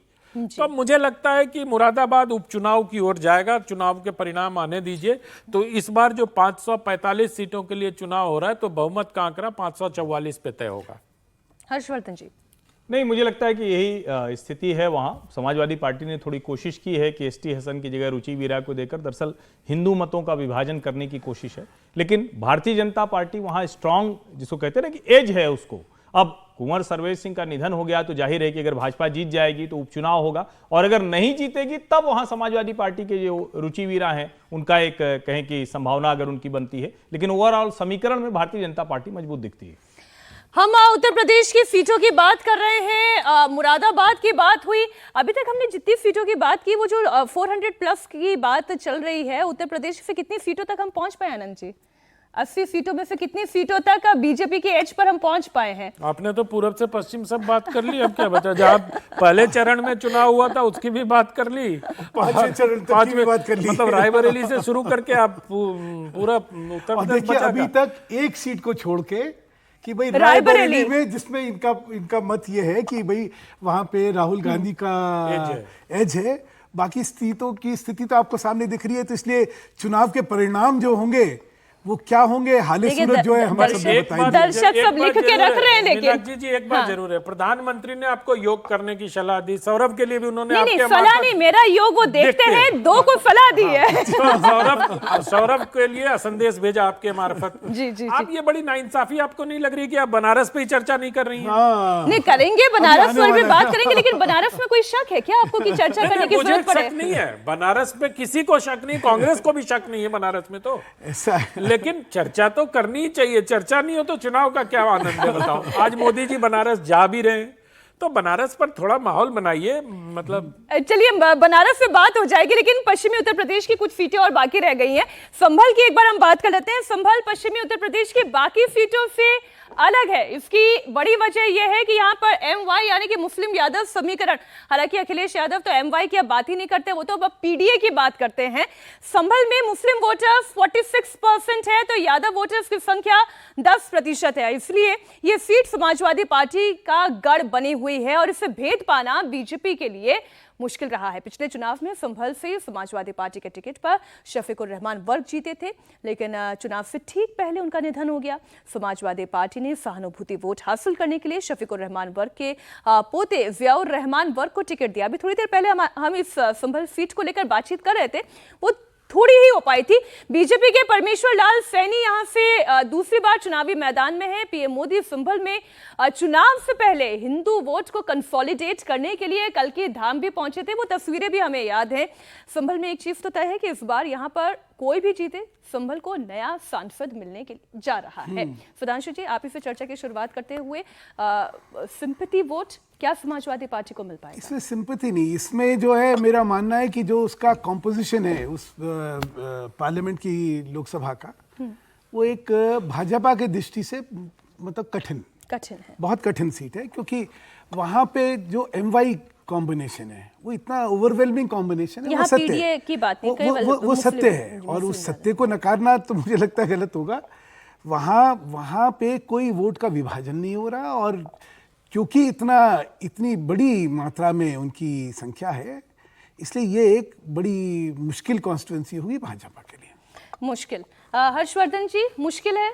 नहीं, संभल निश्चित तौर पर भारतीय जनता पार्टी के लिए मुश्किल है, लेकिन जब इस लोकसभा की हम बात करें तो एक चीज़ ध्यान में रखें, संभल से अभी जो GR रहमान बर्क लड़ रहे हैं, शफीकुर रहमान बर्क के पोते, इनके आदर्श हैं कौन? इनके आदर्श हैं मुख्तार अंसारी, इनके आदर्श हैं अतीक अहमद, इनके आदर्श हैं शहाबुद्दीन, और इन्होंने ये भी कहा कि जो कुछ उनके साथ हुआ है उसका सब का बदला भी हम लोग लेंगे। और जब अगर प्रेरणा स्रोत ऐसे लोग हैं, ऐसा आदमी सांसद बनने जा रहा है, ऐसा आदमी जनप्रतिनिधि होकर पहुंचेगा, तो ये दुर्भाग्य की बात है। लेकिन निश्चित तौर पर, चूंकि आप बार बार कहते हैं, वैसे तो हम बड़ा बात करते हैं हिंदू मुसलमान मत करो, जो वो सो कॉल्ड सेकुलरिज्म, वैसे इससे फ्रॉड कोई शब्द है नहीं भारत में, लेकिन फिर भी हम बात करते हैं विशुद्ध रूप से मुस्लिम यहां ज्यादा हैं, उनके साथ कुछ वोट और हिंदुओं के जुड़ गए, तो ये सीट समाजवादी पार्टी की हो जाती है। और दूसरी जो सेकुलर पार्टियां वो वही चाहती हैं कि मुसलमान एक साथ उनको मिले और हिंदू मत कट कर मिले, विभाजन हो जाए। तो यही कहा जाता है, इसी को सेकुलर पॉलिटिक्स कहते हैं। तो उसका एक बड़ा उदाहरण है। नहीं, 8 लाख तो मुस्लिम आबादी ही है यहाँ पर, उसमें 1.5 लाख और यादव आबादी को जोड़ लिया जाए तो मतलब रायबरेली के बाद एक सीट और संभल जोड़ लूं मैं इंडिया अलायंस में? बिल्कुल जोड़ सकते हैं, लेकिन इसमें एक चीज और मैं कहूं कि बार बार यादवों को वो कहना कि वो इस तरह के सेकुलर हमेशा बने रहेंगे, ये भी उनके लिहाज से ठीक नहीं है। यादव भी देखता रहता है, उसको भी समझ में आ रहा है, राम मंदिर का दर्शन तो वो भी करने जा रहा है ना। और एक इस सीट पर मैं कहना चाहूंगा कि एक नरेंद्र मोदी का भी MY कॉम्बिनेशन है, महिला और यूथ, महिला और यूथ। अच्छा, महिला और यूथ जो नरेंद्र मोदी का MY कॉम्बिनेशन है, क्योंकि मुस्लिम महिलाओं ने कल जिस प्रकार से अमेठी से मुखर होकर ये कहा कि हमको भारतीय जनता पार्टी ने बहुत सारी चीज़ें दी हैं, इसको हमें इस चुनाव में अकाउंट फॉर करके चलना होगा कि मुस्लिम महिलाएं किस, उनके वोटिंग का पैटर्न क्यों रहता है। क्योंकि याद कीजिए, एक बड़े पोलस्टर हैं प्रदीप गुप्ता जी ने, उन्होंने कुछ दिन पहले कहा था कि एक विशेष कम्युनिटी की महिलाएं अपने समाज के पुरुषों के विपरीत वोट डाल रही है। मतलब ट्रेंड ऐसा है कि जो मुस्लिम समाज का व्यक्ति है वो जिधर वोट डाल रहा है, महिलाएं उसके विपरीत डाल रही हैं। तो इस चीजों को ध्यान में रखते हुए अगर हम इसका आकलन करेंगे तो हो सकता है कि मुकाबला दिलचस्प होगा। मेरा MY कॉम्बिनेशन है मोदी योगी। मोदी योगी कॉम्बिनेशन। उनके मुसलमान यादव के कॉम्बिनेशन के खिलाफ हमारा मोदी और योगी कॉम्बिनेशन। देखते हैं कौन सा कॉम्बिनेशन यहाँ पर हिट होता है। लेकिन अभी तक हमने उत्तर प्रदेश की जितनी सीटों की बात की उसमें से एक रायबरेली जहां पर इंडिया अलायंस और एक संभल जहां पर हमारे तीनों ही मेहमान एक मत दिखाई दे रहे हैं कि ये दोनों सीटें जो हैं वो इंडिया अलायंस के पास जा सकती हैं। इसके अलावा जितनी चर्चा हुई वो सारी बीजेपी जीती हुई नजर आ रही है। हम फिर कह रहे हैं ये कोई प्रेडिक्शन नहीं है, ये हमने कोई फैसला नहीं सुना दिया, ये केवल एक अनुमान है, मूल्यांकन है। नतीजा क्या होगा वो 4 जून को आपके सामने होगा। एक और सीट अमरोहा की बात कर लेते हैं जहां कांग्रेस के दानिश अली और बीजेपी के कंवर सिंह तंवर के बीच में मुकाबला है। दानिश अली 2019 से सांसद हैं और उन्होंने बीएसपी के टिकट पर यहां पर चुनाव जीता था, लेकिन चुनाव से ठीक पहले कांग्रेस में वो शामिल हो गए। इसके बाद बीएसपी सुप्रीमो मायावती ने उन पर विश्वासघात का आरोप लगाया। अखिलेश यादव और राहुल गांधी दानिश अली के समर्थन में साझा रैली कर चुके हैं। अमरोहा में बीजेपी के टिकट पर कंवर सिंह तंवर तीसरी बार मैदान में है। तंवर ने 2014 का चुनाव जीता था। 2019 में दानिश अली 63,000 वोट से हार गए थे। इस बार तंवर के समर्थन में पीएम मोदी भी रैली कर चुके हैं। अमरोहा के मुस्लिम फैक्टर की बात कर ले, यहाँ पर 37% मुस्लिम वोटर्स हैं और इस बार अमरोहा में 64.58% मतदान हुआ है। हर्षवर्धन जी, अमरोहा सीट से दानिश अली वर्सेस कंवर सिंह तंवर, विश्वासघात तो हुआ मायावती जी के साथ। देखिए, दानिश अली कर्नाटक से, यहाँ से, वहाँ से, बसपा से, जेडीएस से, अब कांग्रेस से, अब वो सांसद नहीं बनने जा रहे हैं। हो गया उनका जो था वो संसद में, उनको किसी तरह के दुर्व्यवहार का सामना नहीं करना पड़ेगा। खूब घूम लिया, अब जनता घुमा देगी। अब हो गया, क्योंकि अमरोहा में वैसे भी वो चुनाव नहीं जीते। 2019 जिसको हम कहते हैं कि rarest of the rare case था, क्योंकि समाजवादी पार्टी और बहुजन समाज पार्टी दोनों एक साथ थे। इस बार किसी स्थिति में वो नहीं जीतने जा रहे हैं। ये सीट भारतीय जनता पार्टी के लिए प्लस करने जा रही है, प्लस होने जा रही है। विशुद्ध जो है, ये विशुद्ध जो एक हिंदू मुसलमान सीट जिसको कहते हैं, ये उसमें से है। मैं गढ़मुक्तेश्वर जो है वहाँ पे एक हम लोगों का अपना एक बड़ा धार्मिक परिसर है, इसलिए मैं उस क्षेत्र को व्यक्तिगत तौर पे बहुत जानता हूँ। बहुत सुंदर जगह, मैं गई हूँ गढ़मुक्तेश्वर। हाँ, वहाँ पे तो दानिश अली क्या था पिछली बार, क्योंकि बासपा से लड़े थे। तो जो मैंने आपको बार बार बताया कि वेस्टर्न यूपी में कॉम्बिनेशन जो है उसमें दलित वोट का कंसोलिडेशन मायावती के पक्ष में एक बड़ा कंसोलिडेशन है। उसका फायदा लेते हुए दानिश अली पिछली बार जीत गए थे। लेकिन अब की बार क्योंकि ये विभाजन है और जैसा मैंने आपको कहा कि ये विशुद्ध हिंदू मुसलमान सीट है, यहाँ पे खौफ, गुंडाई का खौफ हमेशा चलता था, क्योंकि साम्राज्य चलता था गुंडाई का। तो इसलिए जब भी चुनाव हुआ है उसमें वहाँ मत विभाजन धर्म के की लाइंस पे हुआ है। और अब की बार क्योंकि जो एक दलित वोट मायावती के साथ जुड़ा हुआ है वो उनके पास जा रहा है, और ये अब की बार बसपा से ना लड़के अब की बार कांग्रेस से लड़ रहे हैं, जो कि जहाँ पे कांग्रेस का अस्तित्व ही नहीं है। तो इसलिए ये चुनाव तो एक तरफा चुनाव है। लेकिन एक बात बताइए सर, ये तो मस्कट हैं दोनों जो यूपी के लड़कों का, मतलब यूपी के जो 2 लड़के हैं दोनों ने प्रचार किया, दोनों ने प्रचार किया। और भाई दोनों के मस्कट हैं ये इस चुनाव में, इस गठबंधन का चेहरा भी हो सकते हैं, क्योंकि जब पार्लियामेंट में विवाद हुआ था तो इनको लेकर दोनों बड़े उत्साहित हो गए थे। अब फोटो वगैरह अच्छी आई थी और मिलने घर तक गए थे राहुल जी इनके। तो मुझे लगता है कि राहुल जी ने पूरी ताकत लगाई होगी। हालांकि ज्वाइन पवन खेड़ा जी ने कराया इनको, जो तस्वीर दिख रही है। तो बेचारे पता नहीं, रमेश बिदुड़ी की सीट जरूर खा गए ये। अपना तो जीत पाएंगे नहीं, जीत पाएंगे, लेकिन नुकसान जरूर कर गए रमेश बिदुड़ी का टिकट कटाई मैं नहीं मानता।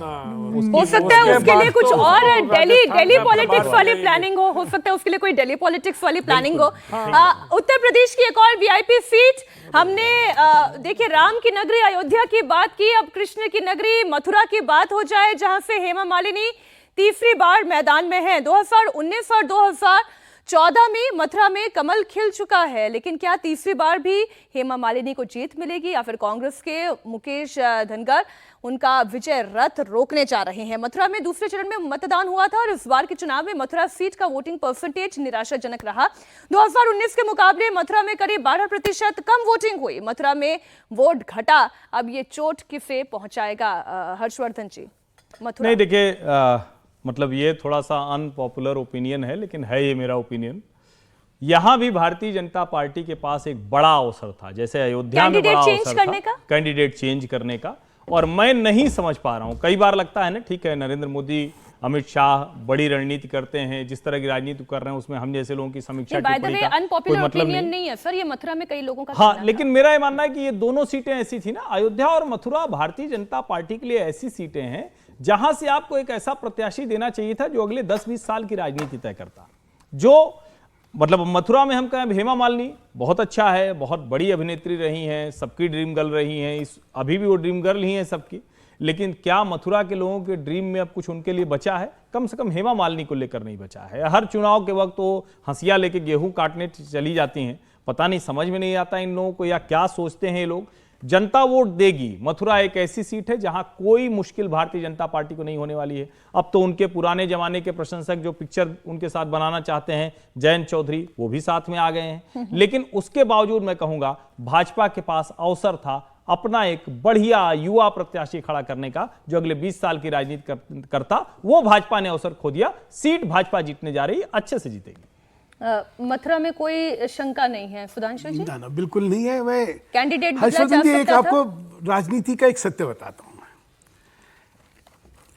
कि ये भी एक सत्य है कि जात के जो कॉम्बिनेशंस होते हैं ना, आप उनको देख के बहुत निर्णय लेते हैं, क्योंकि विनेबिलिटी आखिर में कि भाई जीतेगा कौन, ये सबसे बड़ा प्रश्न होता है, और उसमें जात गणित हर पार्टी करती है।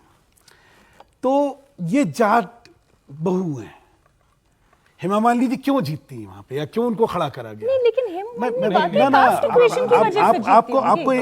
आपको एक मैं बता रहा हूं, मैं थोड़ा सुन लीजिए।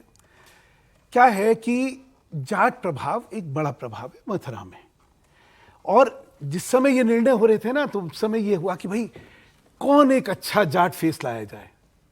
इसके दो उदाहरण थे, बड़े इंटरेस्टिंग है। एक था बीकानेर में 2004 का जब लोकसभा चुनाव हुआ तो भाजपा कभी वो सीट जीती ही नहीं थी, आज़ादी से कभी नहीं जीती थी। तो भाई ये जाट कॉन्स्टिट्यूंसी, इसके लिए क्या करा जाए? तो इनके पति धर्मेंद्र जो हैं उनको लेके आया गया था कि बड़ा जाट है, और सत्य वो निकला। पहली बार जो है धर्मेंद्र पहली बार गए और वहां पे चुनाव जीत गए। फिर वही आया कि जाटों में बड़े नाम क्या होते हैं। कभी दारा सिंह बड़े नाम थे, कभी जैसे मैंने कहा धर्मेंद्र थे। फिर ये जाटों में बहू हैं, जैसे वसुंधरा जी थी ना, वसुंधरा जी हर जात के साथ क्यों थी कि उनकी गुजरों में उनकी बहू थी, वो खुद जो है जाटों में मैरिड थी, खुद परिवार जो था राजपूत परिवार था। तो कुछ कॉम्बिनेशन ऐसे होते हैं जो सत्य होते हैं, वो राजनीति के सत्य है। तो एक इनके साथ बहुत बड़ा एडवांटेज जो है वो जाटों तो में कोई शंका नहीं ये है। तो उसी को अभी स्टेटस को क्यों हुआ कि भाई इस समय एक्सपेरिमेंट करने से शायद कुछ हो या ना हो, लेकिन ये सेफ सीट है, चलो इस तरह अभी वही स्टेटस को चलने दो। बट ये जीते हुए जीती हुई सीट है, इससे लेकर कोई कंफ्यूजन नहीं है। वेस्टर्न यूपी की एक और सीट मुजफ्फरनगर, जहां बीजेपी के संजीव बालियान तीसरी बार भगवा लहराने का दावा कर रहे हैं।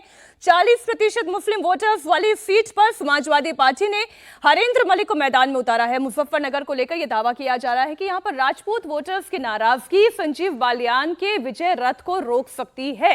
इसके अलावा मुजफ्फरनगर में इस बार 2019 के मुकाबले करीब 10% मतदान कम हुआ। अब ये कम वोटिंग, हालांकि कम वोटिंग को लेकर भी अलग अलग कारण होते हैं। इस बार कम और ज्यादा वोटिंग को लेकर कोई भी क्लियरली कुछ नहीं कह पा रहा है। और जैसे अनंत जी आप थोड़ी देर पहले कह ही रहे थे कि कोई घोषित कारण नहीं है, या कोई जीत ही जाएगा या कोई हार ही जाएगा कि अगर मतदान कम हुआ है। मुजफ्फरनगर में संजीव बालियान की विनिंग प्रोबेबिलिटी कितनी है? मुझे लगता है संजीव बालियान आराम से जीतेंगे, और इनके जीत का मार्जिन पिछली बार से अलग होगा, मतलब ज्यादा होगा, बढ़ेगा। संजीव बालियान लगातार मुजफ्फरनगर की जनता से जुड़े रहे हैं। ये जो ठाकुर वाला नैरेटिव शुरू हुआ उत्तर प्रदेश में, आप अगर ध्यान करिए तो ये इन्हीं की सीट से शुरू किया गया, और वो संगीत सोम ने शुरू किया जी। बाद में संगीत सोम, और इन्होंने संगीत सोम से समझौता भी नहीं किया, अंत तक इन्होंने संगीत सोम से समझौता नहीं किया। संगीत सोम को इस तरह की रणनीति बनाकर एक छोटे से दायरे में समेट दिया गया। आने वाले दिनों में संगीत सोम की क्या राजनीति होगी मुझे नहीं पता। वो वैसे अभी है कहाँ? वो अभी तो भारतीय जनता पार्टी में है, लेकिन क्या कर रहे हैं? अभी विधायक हार गए थे, अभी नेता है। उसी तरह से संजीव बालियान की सीट को अगर आप विधानसभा, त्यागियों ने पूरे संजीव बालियान को सपोर्ट किया, खुल के किया त्यागियों की, जबकि त्यागियों को लेकर थोड़ा स्केप्टिकल रहते थे संजीव बालियान की पार्टी की त्यागी इनको आधा वोट देंगे, पूरा वोट देंगे। लेकिन हरेंद्र मलिक जी वहां के पुराने जाट नेता हैं। समाजवादी पार्टी को यह लगा था कि हरेंद्र मलिक को यहां से उतार देने के बाद शायद मुजफ्फरनगर में कोई स्थिति में बदलाव हो जाएगा। लेकिन जिस प्रकार से संजीव बालियान ने वहां अपनी जमीनी पकड़ बनाई हुई है, तो मुझे लगता है कि राजपूतों ने भी उनको वोट किया है। और मुजफ्फरनगर जो विधानसभा क्षेत्र है जहां से कपिल देव अग्रवाल विधायक हैं, उस विधानसभा क्षेत्र से भी मतलब बहुत इनको बढ़त मिलेगी। तो मिला जुला के, और एक और फैक्टर जो हुआ इनके साथ कि जयंत चौधरी बाद के दिनों में इनके साथ आगे भारतीय जनता पार्टी के साथ, तो जाटों की जो थोड़ी बहुत नाराजगी थी, हालांकि मुजफ्फरनगर को लोग जाटलैंड कह देते, वो जाटलैंड है नहीं। मुजफ्फरनगर में ये कंफ्यूजन भी मेरा अभी कुछ दिनों पहले ही दूर हुआ, जब वहां का पूरा समीकरण जब मेरे सामने आया ना, परसेंटेज वाइज का, अच्छा जाटलैंड तो है ही नहीं है दरअसल। ये आप डेमोग्राफी देखेंगे तो आप वो जाटलैंड है नहीं। मुजफ्फरनगर के बारे में दरअसल क्या होता है कि पश्चिमी उत्तर प्रदेश की जब हम समग्रता में बात करते हैं तो पश्चिमी उत्तर प्रदेश का प्रतिनिधि सीट के तौर पर हम मुजफ्फरनगर को देख लेते हैं, तो सारे जाटों को मिला के ये मान लेते हैं कि ये जाटलैंड है। जी हर्षवर्धन जी, आप इसमें मैं बस वही जोड़ूंगा, बाकी जो आनंद जी ने कहा उससे बस एक लाइन जोड़ दूं। देखिए, जब अजीत चौधरी संजीव बालियान को नहीं हरा पाए, तो अब किसी की यह हैसियत हो जाए कि वो इस आधार पर हरा दे, और अब चौधरी चरण सिंह भारत रत्न हैं। अगर आप ये मानते हैं कि जाट भावनात्मक मुद्दों पर वोट करता है, वो अपनी जान देने चला जाता है, लाठी लेके निकल पड़ता है, तो चौधरी चरण सिंह भारत रत्न हो गए इस वक्त। जरा सोचिए क्या हाल होगा जाट गांवों का, और कैसे वो उसको किस तरह से देखते हैं। जीत परिणाम बहुत स्पष्ट है, ज्यादा अंतर से संजीव बालियान जी। अच्छा, इसमें हरिंदर मलिक जो हैं उनका भी राजनीतिक सफर बड़ा रोचक रहा है। मलिक जी तो जनता दल वाले सब जगह से मतलब उनका बड़ा रोचक रहा है। वो कोई पार्टी, कोई संगठन ऐसा नहीं है जहां पे वो उसका प्रतिनिधित्व ना करा हो। सतपाल मलिक बेटा एक और सीट, उत्तर प्रदेश की एक ऐसी सीट जो पूरी दुनिया में मशहूर है, विदेश से कोई भी भारत आएगा तो इस लोकसभा क्षेत्र में जरूर जाएगा। हम बात कर रहे हैं आगरा की। थोड़ा सा मेरा ऐतराज है, मैं जानता हूं यहाँ रोकना ठीक नहीं, आप अभी इसको हर्षवर्धन जी प्रयागराज कहेंगे। देखिए, जिस उत्तर प्रदेश में काशी, मथुरा, अयोध्या, प्रयाग हो, वहां दुनिया से कोई देखने आएगा, ये बिल्कुल गलत है। दुनिया का सबसे बड़ा, सबसे जनसंख्या वाला शहर अगर एक दिन के लिए कोई बनता है तो वो हमारा प्रयागराज है। उत्तर प्रदेश में सबसे ज्यादा विदेशी पर्यटक अब आ रहे हैं कहीं, तो वो जगह है वाराणसी। तो इसलिए अब ये संदर्भ थोड़े बदलने चाहिए। ये लेकिन देखिए 2012 तक का समीकरण या 17 तक भी आप ये कहना चाह रहे हैं ताजमहल पर्यटक कम आ रहे हैं देखने के लिए, काशी मथुरा ज्यादा जा रहे हैं। 10 करोड़ लोग अगर काशी जा रहे हैं तो क्या 10 करोड़ लोग गए क्या देखने के लिए? अच्छा ये बताइए, इतना मतलब कुछ तो होना चाहिए ना भाई। आप ये कह रहे ताजमहल कुछ नहीं है? नहीं है। अब बताओ मोहब्बत वंडर्स है या नहीं है? नहीं, मैं कह रहा हूं सफेद पत्थर का बहुत सुंदर बना हुआ है, तो ऐसे तो जाने कितने भारत में इससे सुंदर सुंदर चीजें बनी हुई हैं। हमने पता नहीं कैसे इसको देख लिया। और मैं फिर कह रहा हूं, भारत आस्था, श्रद्धा, अध्यात्म, विश्वास का, समृद्धि, संस्कृति, परंपरा का देश है। ये कोई मर गया, नहीं बोलती, कोई मर गया उसके लिए किसी ने कब्र बनवा दी। कब्र हमारे लिए कैसे हो सकता है, और दुनिया को हम दिखाने के लिए वही कैसे रखेंगे? ये सवाल खड़ा होना चाहिए। आप कहिए, आगरा एक शहर है, आगरा में ताजमहल भी है, और उसके बगल में क्या मथुरा, वृंदावन, उसको देखने के लिए लोग नहीं जाते हैं? वृंदावन में तो बाकायदा विदेशी आते हैं, वहीं बस जाते हैं, राधे राधे करते हैं, वहीं बस जाते हैं, कहते हैं हमारे बांके बिहारी हैं, बस गए वहीं। और आगरा कौन जाके बसता है? बताइए जरा, किसी एक का उदाहरण मुझे बताइए। हाँ, निश्चित तौर पर हमारी सरकारों ने जो सेकुलर खांचा खींचा, हमारे दिमाग को जो कुंद कर दिया, उसमें आगरा हमें फॉरेन टूरिस्ट के लिए सबसे बड़ा आकर्षण दिखता है। ये दरअसल हर्षवर्धन जी मोहब्बत शब्द की व्याख्या करवाना चाह रहे हैं। मैं जितना समझ रहा हूं कि मोहब्बत के दुकानदार जो है ना, वो मोहब्बत के इस स्मारक को विश्व की तरह वैश्विक स्मारक के तौर पर दिखाना चाहते हैं। ठीक है, जब तक विकास नहीं हुआ था, जब तक हमारे दूसरे केंद्र ऐसे नहीं थे, और जब तक हमारे अंदर उन केंद्रों को विश्व के पटल पर रखने की इच्छा शक्ति नहीं थी, तब तक ताजमहल को हम लोगों ने यहाँ की सारी चीजें छोड़ दी। ये बता दें आगरा कौन जीत रहा है? चलिए, आगरा कौन जीत रहा है, कौन हार रहा है? अब सारे हमें तो बाकी तो कुछ बाकी रहा ही नहीं चर्चा करने के लिए। सारे वो है ना। ताज जीते जा चुके हैं, अब कुछ बचा नहीं। ठीक है, अगली सीट कानपुर की बात कर लेते हैं। ओ भाई साहब। कानपुर लोकसभा सीट ये इस तीसरी बार सीट है, ये तो कहा अभी जा जो रहा भी है कि सोचा जो कि कुछ चूक तो नहीं गई मैं। नहीं, मैं नहीं, कानपुर नहीं, बता रही थी। आप ठीक है। इस बार कहा, देखिए कानपुर जो जीता है वो दिल्ली के सिंहासन पर बैठता है। हम कानपुर की बात कर रहे हैं। पिछले 3 चुनाव की बात करें तो 2009 में यहां से कांग्रेस के श्री प्रकाश जायसवाल चुनाव जीते। 2014, 2019 में कानपुर वालों ने कमल खिलाया। कानपुर में इस बार सीधा मुकाबला बीजेपी उम्मीदवार रमेश अवस्थी और कांग्रेस के आलोक मिश्रा के बीच है, क्योंकि सपा से गठबंधन के तहत यह सीट कांग्रेस को मिली। बीजेपी और कांग्रेस दोनों ने ही सवर्ण प्रत्याशी मैदान में उतारे हैं, क्योंकि कानपुर सीट पर करीब 6 लाख ब्राह्मण वोटर्स हैं। इसके अलावा 4 लाख मुस्लिम वोटर्स की संख्या है। सारे समीकरणों को साधने में बाजी कौन मारता है? सुधांशु जी, आप शुरुआत में कह रहे थे कि वही पार्टी इंडिया अलायंस ने कांग्रेस पार्टी को वही दिए जहां पे सीटें वो ये दी। जानते हैं कि वो हारने वाले हैं, वहां पे जीतने की संभावना नहीं है। कानपुर ऐसी ही सीट है। कानपुर जो है गढ़ रहा है। ठीक है, जायसवाल जी जो थे रहे 14 से पहले, 14, 19 और जो विधानसभा चुनाव हुए हैं जी, उनमें भी कानपुर में भाजपा का जो प्रदर्शन है अति उत्तम रहा है। तो इसलिए ये सीट जो है लोग कुछ भी कहें, मतलब ये सीट तो एक तरफी जाने वाली है। यहाँ का जो पूरा समीकरण है उस समीकरण में भाजपा के प्रति लोगों में बहुत आस्था है और ये सीट जो है भाजपा के खाते में जाने वाली है। कोई शक नहीं, यही मैंडेट जो है भाई देने देखो, वाले- आनंद जी बोल लें तब फिर मैं बोलूं। इस बार हर्षवर्धन जी की बात मैं कह देता हूँ, हाँ जी, क्योंकि हर्षवर्धन जी हैट्रिक लगाएं, इसके पहले उनकी बात मैं बोल देता हूँ। हर्षवर्धन जी ये कहने वाले इस सीट के बारे में कि भारतीय जनता पार्टी ने ये तीसरी ऐसी सीट है उत्तर प्रदेश की जहां एक अवसर गंवा दिया। अच्छा जी, ये यहाँ के उम्मीदवार, मतलब इस जो तीनों उम्मीदवार चारों दिखाए, इसमें एक मतलब चौपाई याद आती है, कोबड़ छोट कहत अपराधु। ये तीनों ऐसे हैं। जीतेगी भारतीय जनता पार्टी, वो कोई शक नहीं है, वो नरेंद्र मोदी का बीजेपी करिश्मा है। वाले वहाँ- कॉल नहीं कर देते आप लोगों को कि बहुत ज्यादा टिकट वितरण को जो है? नहीं, बीजेपी वाले क्या कॉल करेंगे? अब हम तो आप इतने आप ही बता दीजिए फिर जो उम्मीदवार किसको हम दें? तो 80 से नहीं, हम ये काम नहीं करते। ये काम लोग स्टूडियो में बैठ के मंत्रिमंडल बनवाने वाले लोग दूसरे हैं, मीनाक्षी क्षमा करिएगा, वो हम लोग नहीं करते ये सब काम। वो वहीं से बैठ के कहते अच्छा राजा को ये मंत्रालय दे दो, प्रजा को ये मंत्रालय दे दो।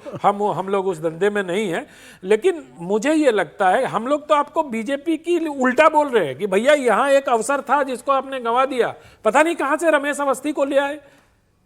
कोई राजनीतिक ये नहीं, कोई संगठन से उनका जुड़ाव नहीं। उनके जो भारतीय जनता पार्टी, आरएसएस के जो समविचारी संगठन है इतने सारे, उन संगठनों से भी कहीं से, मतलब कहीं से कुछ नहीं। पत्रकार ऐसा सुना है कि मैं पत्रकार हैं शायद वो, अब वो आप बोल सकते हैं, मैं नहीं बोल सकता हूं, क्योंकि मतलब चुनाव में मैंने भले ही ये कहा है कि मर्यादा नहीं है, लेकिन मेरे बोलने में कुछ मर्यादा है जिसका मुझे पालन नहीं, अभी आप करना नेता पड़ता है। नहीं हुए ना सर। नहीं, अभी आप नेता हो नहीं, जाइएगा तो फिर अलग बात है। मतलब हर्षवर्धन जी को हर्षवर्धन कुछ जी। स्वतंत्रता हासिल है, जो स्वतंत्रता को मैं अपने लिए थोड़ा सीमित कर लेता हूं। नहीं, लेकिन ठीक बात है, मुझे लगता है कि इस पर बात होनी चाहिए। और ये रमेश अवस्थी जी, मतलब पत्रकार भी कितने क्या रहे हैं वो मैं टिप्पणी नहीं करूंगा। ये आम पार्टी के लिए मशहूर रहे। अब भाजपा में किन किन नेताओं को इन्होंने आम पार्टी दे देकर अपने पक्ष में कर लिया, और ये इतने ज्यादा वहां मतलब जिसको कहते हैं ना कि प्रतिष्ठा इनकी इतनी जबरदस्त है कि इनको लोग पहचान भी नहीं पाते। माला दूसरे को पहना दिया, इतने प्रतिष्ठित है और इतने समझदार हैं कि प्रधानमंत्री नरेंद्र मोदी और मुख्यमंत्री योगी आदित्यनाथ के साथ रोड शो में मोदी जी के मुंह पे ही कमल का निशान लगा देते हैं। ये ऐसे प्रत्याशी हैं। किसने इनको टिकट दिलाया? ये भारतीय जनता पार्टी में जांच होनी चाहिए। सुधांशु जी जितने बताएंगे ना? टिकट मिले हैं, सबसे खराब टिकट। अब अंधों में काना राजा हो के कोई सांसद बन जाए, ये बहुत दुर्भाग्य।